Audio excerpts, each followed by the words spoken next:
Hello नमस्कार साथियों, YouTube channel research mathematics में आपका स्वागत है।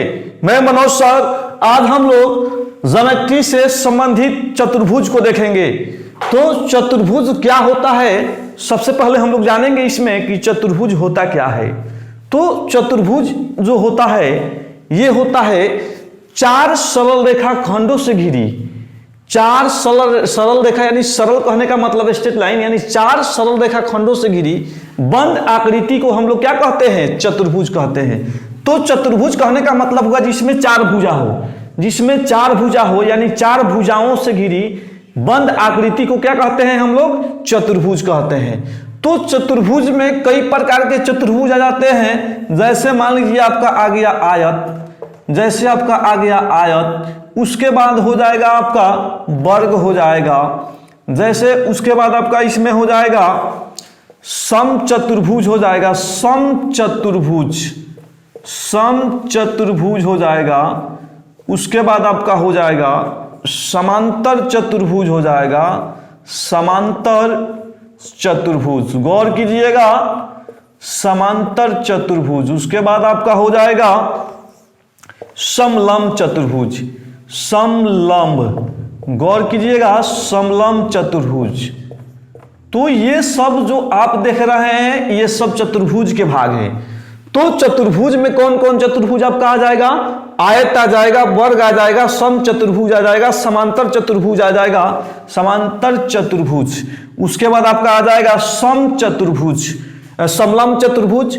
तो गौर कीजिएगा ये सब चतुर्भुज के प्रकार हैं। यानी कहने का मतलब यह हुआ कि इसमें जो आपका आता है आयत आता है, वर्ग आता है, सम चतुर्भुज आता है, समांतर चतुर्भुज आता है, समलंब चतुर्भुज आता है। तो ये सब होते हैं। तो बारी बारी से हम लोग जानेंगे कि इसमें आयत क्या होता है। गौर कीजिएगा आयत जो होता है, आयत जो आपका होता है, गौर कीजिएगा जिस चतुर्भुज की आमने सामने की भुजाएं आपस में बराबर हों, जिस चतुर्भुज की आमने सामने की भुजाएं आपस में बराबर हों, है ना, और उसका प्रत्येक कोण 90 डिग्री का हो, उसे हम लोग क्या कहते हैं, आयत कहते हैं।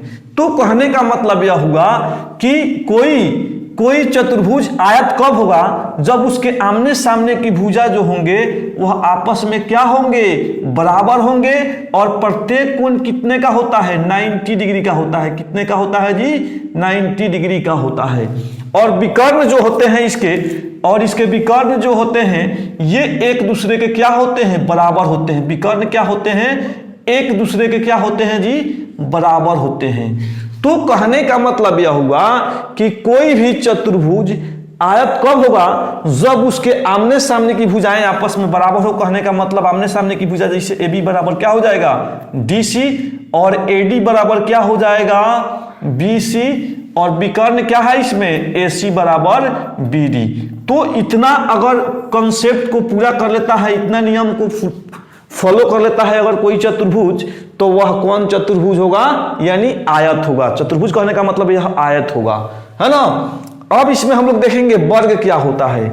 गौर कीजिएगा वर्ग क्या होता है, वर्ग के बारे में जानेंगे। वर्ग का मतलब होता है कि वैसा चतुर्भुज जिसकी सभी भुजाएं आपस में क्या हो, बराबर हो, जिसकी सभी भुजाएं आपस में बराबर हो, और प्रत्येक कोण कितने डिग्री का हो, 90 डिग्री का हो। प्रत्येक कोण कितने डिग्री का हो, 90 डिग्री का हो, उसे हम लोग क्या कहते हैं, वर्ग कहते हैं। क्या कहते हैं जी, वर्ग कहते हैं। तो कहने का मतलब यह हुआ, और इसका भी विकर्ण क्या होते हैं, आपस में बराबर होते हैं। यानी कहने का मतलब AB बराबर BC बराबर CD बराबर DA, यानी इतना बराबर कहने का मतलब सभी भुजा आपस में क्या होंगे, बराबर होंगे, और विकर्ण भी क्या होंगे, बराबर होंगे। विकर्ण इसमें AC हो जाएगा और क्या हो जाएगा, BD हो जाएगा। तो ये हुआ आपका कौन, चतुर्भुज। यानी चतुर्भुज का कौन भाग, वर्ग वाला, यानी वर्ग हुआ। तो चतुर्भुज कोई वर्ग कब होगा, जब उसके सभी भुजाएं आपस में क्या होंगे, बराबर होंगे, और प्रत्येक कोण कितने डिग्री के होंगे, 90 डिग्री के होंगे, और उसके विकर्ण क्या होंगे, बराबर होंगे। तो वह कौन चतुर्भुज होगा, वर्ग होगा। अब इसमें हम लोग जानेंगे सम चतुर्भुज क्या होता है। गौर कीजिएगा सम चतुर्भुज, तो समचतुर्भुज कहने का मतलब यह हुआ कि जिस चतुर्भुज की सभी भुजाएं आपस में बराबर हों और इसका विकर्ण आपस में क्या हो, बराबर नहीं हो, उसे क्या कहते हैं, समचतुर्भुज कहते हैं। कहने का मतलब यह हुआ इसके भुजा तो बराबर होंगे, लेकिन इसका विकर्ण बराबर नहीं होंगे। तो इसका तुलना वर्ग से अगर किया जाए तो वर्ग का डिफिनीशन कहता है कि जिस चतुर्भुज की सभी भुजाएं आपस में समान हो और प्रत्येक कोण 90 डिग्री का हो और विकर्ण बराबर हो, तो यह वर्ग होता है। लेकिन समचतुर्भुज में क्या होगा, जिस चतुर्भुज की सभी भुजाएं आपस में बराबर हो और इसका कोण 90 डिग्री इसमें नहीं होगा, ना विकर्ण बराबर होगा, लेकिन भुजा बराबर होगा, तो यह क्या होगा, समचतुर्भुज होगा। क्या होगा जी, समचतुर्भुज। अब इसमें देखिए समचतुर्भुज भी हम लोग जान गए, यानी आयत भी जान गए, वर्ग भी समझ लिए, समचतुर्भुज भी समझ लिए। अब एक होता है समांतर चतुर्भुज। गौर कीजिएगा, समांतर चतुर्भुज क्या होता है, गौर कीजिएगा। समांतर चतुर्भुज का मतलब होता है कि जिस चतुर्भुज की आमने सामने की भुजाएं है ना, आमने सामने की भुजाएं क्या हो, आपस में क्या हो, समांतर हो। जिस चतुर्भुज की आमने सामने की भुजाएं आपस में क्या हो, समांतर हो, उसे हम लोग क्या कहते हैं, समांतर चतुर्भुज कहते हैं। क्या कहते हैं जी, समांतर चतुर्भुज कहते हैं। अगर कहने का मतलब यह हुआ कि इसमें ये भुजा बराबर भी हो सकता है, ये भी आमने सामने की भुजा बराबर भी होता है, और क्या होता है, समांतर भी होता है। तो अगर इसका तुलना अगर आयत से किया जाए तो आयत में भी आमने सामने के भुजा बराबर होते हैं और समांतर भी होते हैं, लेकिन इसका कोण जो होता है 90 डिग्री का होता है, विकर्ण भी बराबर होता है। लेकिन इसमें क्या होगा कि आमने सामने की भुजा तो बराबर होंगे, लेकिन इसके विकर्ण बराबर नहीं होंगे या इसका कोण भी 90 डिग्री के नहीं होंगे। तो हम लोग समझ गए कि समांतर चतुर्भुज क्या होता है। एक गौर कीजिएगा, इसमें एक जो होता है समलंब चतुर्भुज। तो समलंब चतुर्भुज क्या होता है, गौर कीजिएगा। समलंब चतुर्भुज कहने का मतलब यह हुआ, समलंब चतुर्भुज यानी कहने का मतलब यह हुआ कि वैसा चतुर्भुज जिसकी कोई दो भुजा आपस में क्या हो, समांतर हो। वैसा चतुर्भुज जिसकी कोई दो भुजा आपस में क्या हो, समांतर हो, और एक भुजाओं का जो यथी होगा वो क्या होगा, असमांतर होगा, उसे हम लोग क्या कहेंगे, समलंब चतुर्भुज कहेंगे। तो देखिए इसमें कौन भुजा समांतर होगा, ये वाला जो आप देख रहे हैं ये समांतर होगा, और यह जो आप देख रहे हैं यहां से देखिए, ये जो देख रहे हैं आप यहां से कहीं ना कहीं एक दूसरे को काट देगा।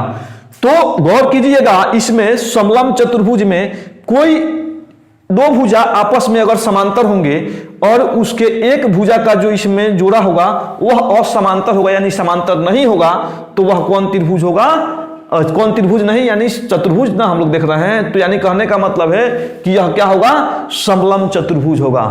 तो समलंब चतुर्भुज आप समझ गए कि समलंब चतुर्भुज क्या होता है, किसी भी चतुर्भुज की कोई दो भुजा आपस में समांतर हो तो उसे हम लोग क्या कहते हैं, समलंब चतुर्भुज कहते हैं। तो यह मेरा वीडियो अगर आपको अच्छा लगा, ज्योमेट्री से संबंधित यानी चतुर्भुज से संबंधित, इसमें हम लोग चतुर्भुज के बारे में जाने, चतुर्भुज में कौन कौन से आते हैं इसमें पद, जैसे कहने का मतलब आयत पढ़े हम लोग, आयत क्या है एक बार पुनः देख लेते हैं। आयत के बारे में हम बताए थे कि आमने सामने की भुजाएं आपस में बराबर हो और प्रत्येक कोण कितने डिग्री का हो, 90 डिग्री का हो, उसे हम लोग क्या कहते हैं, आयत कहते हैं। वर्ग के बारे में बताए थे कि जिस चतुर्भुज की सभी भुजाएं आपस में क्या हो, बराबर हो, और प्रत्येक कोण कितने डिग्री का हो, 90 डिग्री का हो, और विकर्ण भी बराबर हो, उसे क्या कहते हैं हम लोग, वर्ग कहते हैं। उसके बाद समचतुर्भुज में बताए थे कि अगर जिस चतुर्भुज की सभी भुजाएं आपस में बराबर हो और विकर्ण बराबर नहीं हो और कोण 90 डिग्री नहीं हो, उसे हम लोग क्या कहते हैं, समचतुर्भुज कहते हैं। एक बताए थे समांतर चतुर्भुज कि जिस चतुर्भुज की आमने सामने की भुजाएं बराबर और समांतर हो, उसे हम लोग क्या कहते हैं, समांतर चतुर्भुज। समलंब चतुर्भुज का मतलब बताए हैं कि जिस चतुर्भुज की कोई एक भुजा का जोड़ा यानी एक भुजा यानी इसका एक भुजा, इसका एक भुजा, इन दोनों क्या हो, समांतर हो, तो उसे हम लोग क्या कहेंगे, समांतर समलंब चतुर्भुज कहते हैं। तो अगर मेरा वीडियो आपको अच्छा लगे तो मेरे चैनल को सब्सक्राइब और शेयर जरूर कीजिए। तब तक के लिए नमस्कार।